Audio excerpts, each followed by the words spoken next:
Hello students, it's our worksheet related to entrepreneurship mindset.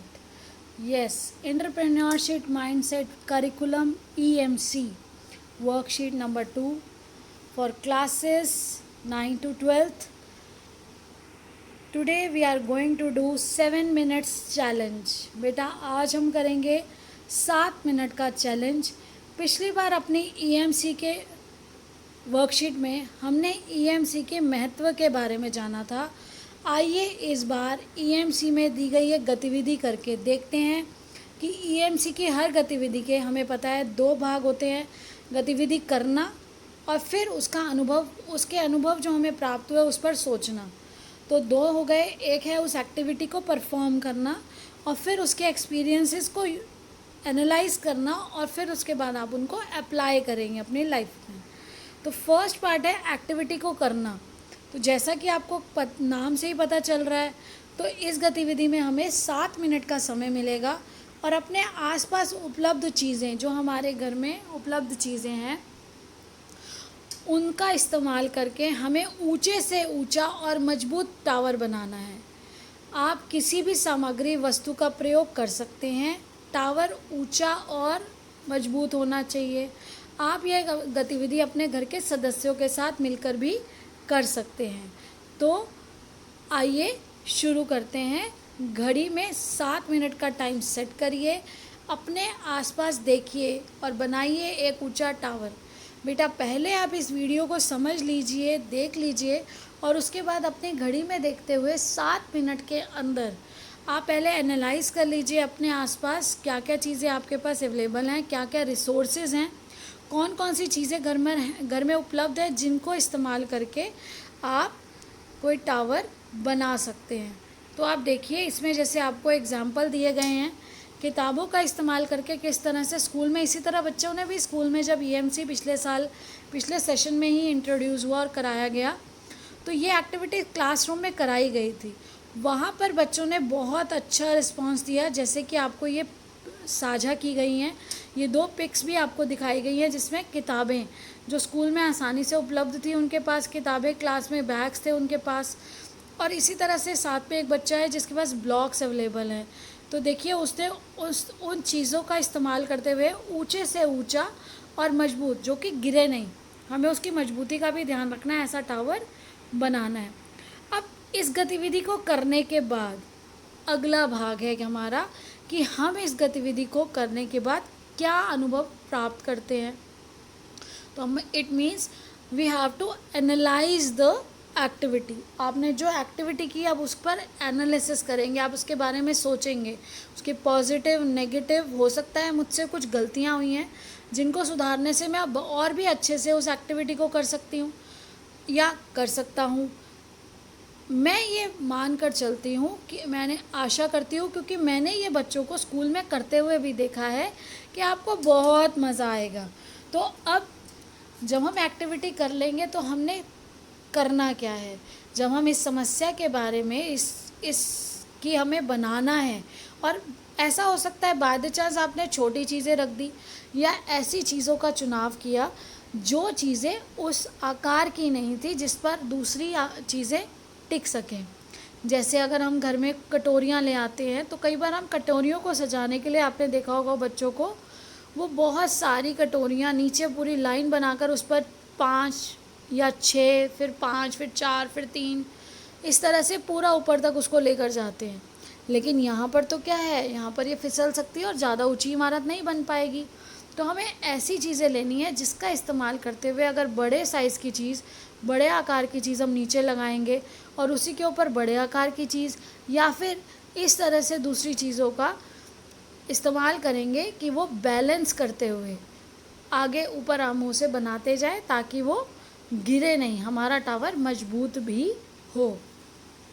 तो नीचे दिए गए बॉक्स में अपने टावर का चित्र बनाकर हमें बताइए वो कितना ऊंचा था. तो आप जितना ऊंचा टावर बनाएंगे उसके साथ एक बड़ा स्केल रख के आपको वो टावर की लंबाई को नापना है, और उसको नापने के बाद आप उसका मेज़रमेंट साथ में लिखेंगे जब आप उसका चित्र इस बॉक्स में बनाएंगे.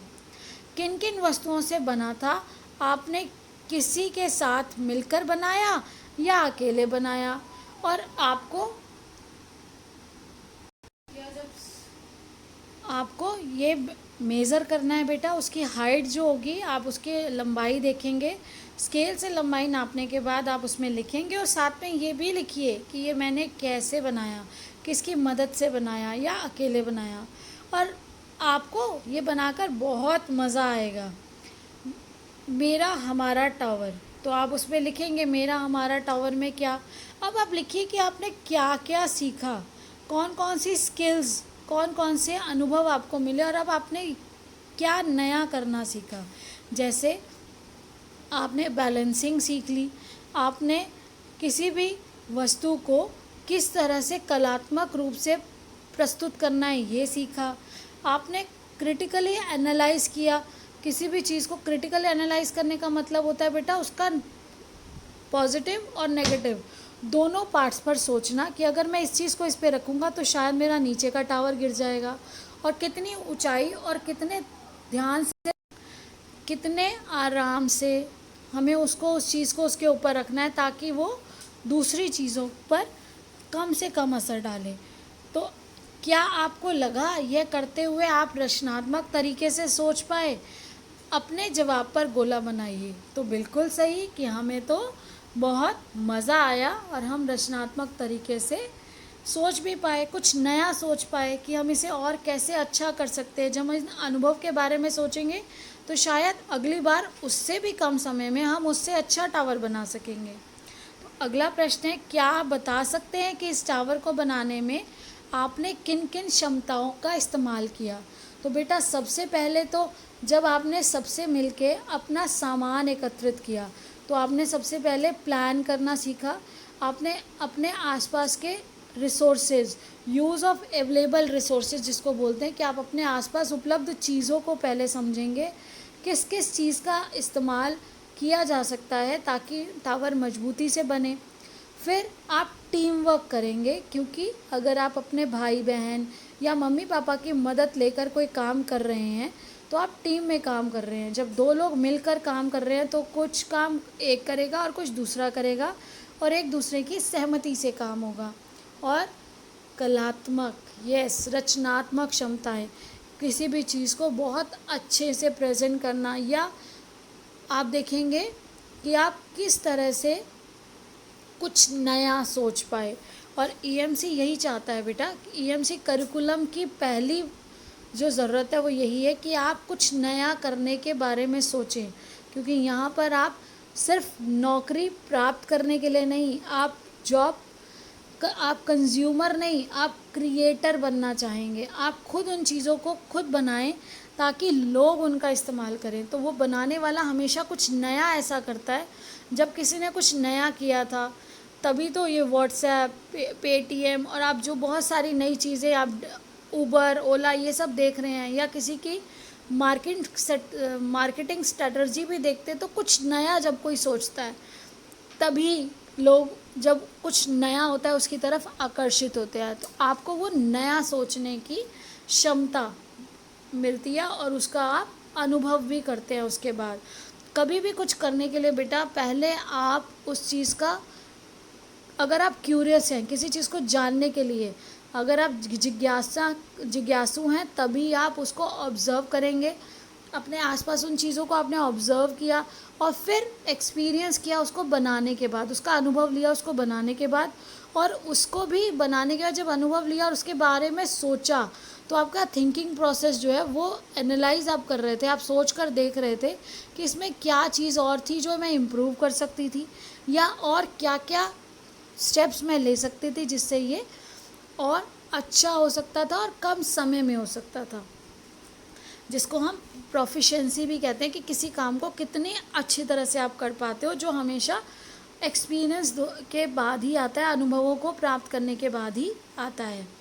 अब देखिए, खुद करके सीखे हुए कामों का अनुभव हमें अक्सर लंबे समय तक याद रहता है, और उससे मिली सीख हमारे व्यवहार, कामों का हिस्सा बन जाती है। इसलिए भविष्य की क्षमताएं सीखने के लिए उन्हें गतिविधियों द्वारा करके देखना और उनसे मिली सीख पर सोचना ज़रूरी है। बेटा जब भी हमने कुछ किया, अगर लर्निंग बाय डूइंग होगा, अगर आपने खुद किया और करके सीखा, आप चाहे वो पढ़ाई में देखिए कोई मैथ्स का क्वेश्चन, जब तक आप खुद नहीं करेंगे आप नहीं सीख पाएंगे। आपने दूसरे पर जब तक निर्भर रहेंगे, वो निर्भरता को हटाकर हमें आत्मनिर्भर बनना है। और आत्मनिर्भर हम तभी बन पाएंगे जब हम इन अनुभवों को अपने व्यवहार में डालेंगे और अपने सभी कामों में डालेंगे कि हमें हर चीज़ को प्लान करके करना है, सही समय पर करना है और सही तरीके से करना है। काम तो बेटा सभी लोग कर लेते हैं, लेकिन एक होता है जो उस काम को 10 मिनट में और बहुत अच्छे से करता है, और एक ऐसा व्यक्ति होगा जो उस काम को लटकाते लटकाते 2 दिन में ख़त्म करेगा, या पूरा दिन वो बच्चा ऐसा कहेगा कि मुझसे तो ये होगा नहीं। सबसे पहले आपको पॉजिटिव एटीट्यूड डेवलप करना है, उसके बाद उसको करना है, उसके अनुभवों को आगे इस्तेमाल करना है अपने सभी कार्यों में। और जब आप उसका इस्तेमाल करेंगे तो वो अपने आप ही आपके व्यवहार में, आपके बिहेवियर में आ जाएगा, और आप डेफिनेटली सक्सेसफुल होंगे अपने हर काम में। और जीवन के हर मोड़ पर कभी भी डिसीजन लेना होगा तो आप खुद ही अपने लिए डिसीजन ले सकेंगे कि क्या मेरे लिए पॉजिटिव है, क्या राइट है और क्या रॉन्ग है। यही एजुकेशन का या ईएमसी का मोटिव है, ये ऑब्जेक्टिव है कि आप सब इंडिपेंडेंट बने, आत्मनिर्भर बने। I hope you understood. आशा करती हूँ आप इसे अच्छे से करेंगे, इस एक्टिविटी को करके इंजॉय भी करेंगे और अपने भाई बहन मम्मी पापा से इसे शेयर भी करेंगे, और इसके बारे में एनालाइज करके वो पॉइंट्स अपनी नोटबुक में ज़रूर नोट करिए। Thank you so much. Take care, stay blessed, stay happy.